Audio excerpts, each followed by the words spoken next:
ಇನ್ನೊಂದೇನು ಅಂದರೆ ನನ್ನ ಪರ್ಸ್ನಲ್ ಅಂದರೆ ಸಿನಿಮಾಗೆ ರಿಲೇಟೆಡ್ ಅಲ್ಲ ಇದು. ನನ್ನ ಏನೋ ಒಂದು ಚಿಕ್ಕ ಕಾಂಟ್ರವರ್ಸಿ ಆಗಿತ್ತು, ಅದು ನಿಮ್ಮೆಲ್ರಿಗೂ ಗೊತ್ತು. ಅದು ನಾನು ಮಾಡಿರೋ ತಪ್ಪು ಸರಿನಾ ಅಂತ ನಾನು ಆರ್ಗ್ಯುಮೆಂಟ್ಸೇ ಮಾಡ್ತಿಲ್ಲ. ಫಸ್ಟ್ ಡೇಯಿಂದನೂ ನಾನು ಅದ್ರ ಬಗ್ಗೆ ಸಾರಿ ಕೇಳ್ತಾನೆ ಇದ್ದೀನಿ. ಆದರೂ ಕೂಡ ಅದನ್ನು ಏನು ಕಂಟಿನ್ಯೂ ಮಾಡ್ತಾ ಇದ್ದಾರೆ ಅಂತ ನಂಗೆ ಗೊತ್ತಿಲ್ಲ. ಲಾಸ್ಟ್ ಪ್ರೆಸ್ ಮೀಟ್ ಆದಾಗಲೂ ಕೂಡ ಒಂದು ವೀಡಿಯೋನ ಒಂದು ಚಾನಲಲ್ಲಿ, ರೆಪ್ಯೂಟೆಡ್ ಚಾನಲ್ಲೇ, ಜಸ್ಟ್ ಹಾಕಿದ್ದು 2 ಮಿನಿಟ್ಸಲ್ಲಿ ಅಪ್ಲೋಡ್ ಆಗಿದೆ ನನಗೆ ಲಿಂಕ್ ಬಂದಾಗ.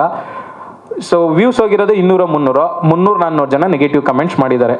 ಸುಧಾಕರ್ ಇವನ್ ಸಿನಿಮಾ ಬರಲಿ, ಸೋಳೆ ಮಗನ ಸಿನಿಮಾ ಬರಲಿ, ಇವನ ಅಮ್ಮನ ಇವನು ಬರಲಿ, ಇವನು ಹೆಂಗೆ ಬೆಳೀತಾನೆ ನೋಡ್ತೀವಿ ನಾವು ಅಂತ. ಸೊ ನನಗೊಂದು ಅರ್ಥ ಆಗಿದ್ದೇನೆಂದರೆ ಅದು ಪೇಯ್ಡ್ ಮಾರ್ಕೆಟಿಂಗ್ ಮಾಡಿಸಿರೋದು. ಯಾರು ಆಪೋಸಿಟ್ ಇವರು ಮಾರ್ಕೆಟಿಂಗ್ ಮಾಡಿಸಿರೋದು 100%.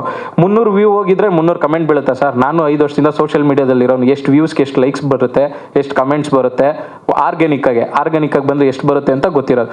ಸೊ ಯಾವ ಚಾನಲ್ ಅವ್ರು ಹಾಕ್ಸಿದಾರಲ್ಲ, ಅವರು ಮುಂಚೆನೇ ಆ ಟೀಮ್ ಅವ್ರಿಗೆ ಹೇಳಿ, ಇವಾಗ ನಾವು ಸುಧಾಕರ್ ವಿಡಿಯೋನ ನಿಮ್ಮ ಬಗ್ಗೆ ಕೇಳಿರೋ ಒಂದು ಕ್ಲಿಪ್ಪಿಂಗ್ಸ್ನ ಅಪ್ಲೋಡ್ ಮಾಡಿಸ್ತಾ ಇದ್ದೀವಿ, ಸೊ ನೀವು ಅಂತ ಹೇಳಿ ಅವ್ರ ಟೀಮ್ ಅವ್ರಿಗೆ ಕೊಟ್ಟು ನೆಗೆಟಿವ್ ಮಾರ್ಕೆಟಿಂಗ್ ಮಾಡಿಸಿ 200-300 ಕಮೆಂಟ್ 2 ನಿಮಿಷದಲ್ಲಿ ಬೀಳುತ್ತಾ ಸರ್?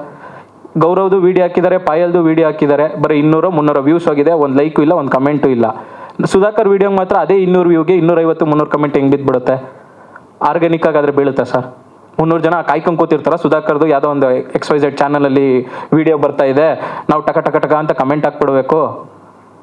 ಹೆಂಗೆ ಬೆಳೆಯುತ್ತೆ ಇಂಡಸ್ಟ್ರಿ ಹೇಳಿ? ನೀವು ಯಾರೋ ಹೊಸಬ್ರು ನಿಂಗೆ ನೀವು ಬೇಕು ಅಂತಲೇ ಮಾಡಿದ್ರೆ, ನಾನು ಸಾರಿ ಕೇಳಿದ್ದೀನಲ್ವ, ನಾನು ಮಾಡಿರೋ ಅದು ತಪ್ಪು ಅಂತಲೇ ಕನ್ಸಿಡರ್ ಮಾಡಿದ್ರೆ, ಅದು ತಪ್ಪು ಸರಿನಾ ಅಂತಲೇ ನಾನು ವಾದಾಡಬೇಕಂದ್ರೆ ಅದಕ್ಕೆ ಸಪ್ರೇಟ್ ಮಾಡ್ಬೋದು. ಬಟ್ ನಾನು ಮಾಡ್ತಾ ಇಲ್ಲ. ಆಯ್ತು, ನಾನು ಚಿಕ್ಕವನು, ಅವ್ರು ದೊಡ್ಡವರು, ನಾನು ಸಾರಿ ಕೇಳ್ಬಿಟ್ಟಿದ್ದೀನಿ. ಎಲ್ಲ ಸ್ಟೇಜಲ್ಲೂ, ಎಲ್ಲ ಇಂಟರ್ವ್ಯೂಯಲ್ಲೂ ಫಸ್ಟ್ ಕ್ವಶನ್ ಅದೇ, ನಾನು ಫಸ್ಟ್ ಕೇಳೋದೇ ಸಾರಿ.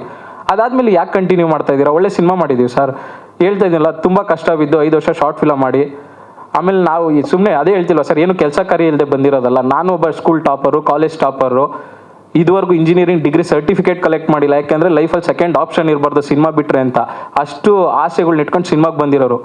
ನಾವಪ್ಪ ಒಬ್ಬ ಲಾರಿ ಗೈಡು ಸರ್. ಆ ಥರದ ಫ್ಯಾಮಿಲಿ ಬ್ಯಾಕ್ಗ್ರೌಂಡಿಂದ ಬಂದು ಇವತ್ತು ಲಕ್ಷಾಂತರ ಜನ ನಮ್ಮನ್ನ ಫಾಲೋ ಮಾಡ್ತಾರೆ. 1 ಮಿಲಿಯನ್ ನನಗೆ ಸೋಷಿಯಲ್ ಮೀಡಿಯಲ್ಲಿ ಫಾಲೋ ಮಾಡ್ತಾರೆ ಅಂದರೆ ಇಷ್ಟ ಇಲ್ಲದೆ ಮಾಡ್ತಾರಾ ಸರ್? ಆಮೇಲೆ ಕನ್ನಡ ಸಿನಿಮಾ ವಿರೋಧಿ, ಇವನು ಕನ್ನಡ ವಿರೋಧಿ, ಅದೆಲ್ಲ ಏನು ಸರ್ ಚೈಲ್ಡಿಶಾಗೆ? ಹಂಗೆಲ್ಲ ಇದ್ದರೆ ನಾನು ಯಾಕೆ ಸರ್ 10-15 ಜನ ನನ್ನ ಕಾಸಲ್ಲಿ ಕರ್ಕೊಂಡೋಗಿ ಸಿನಿಮಾ ತೋರಿಸ್ತೀನಿ? ದಯವಿಟ್ಟು ಅದೇ ಹೇಳ್ತಿರೋದು, ಅದನ್ನು ಬಿಟ್ಟು ಮುಂದೆ ಬಂದು ಒಂದು ಹೆಜ್ಜೆ ಸಪೋರ್ಟ್ ಮಾಡಿಕೊಡಿ. ಒಳ್ಳೆ ಸಿನಿಮಾ ಮಾಡ್ತೀವಿ ಸರ್.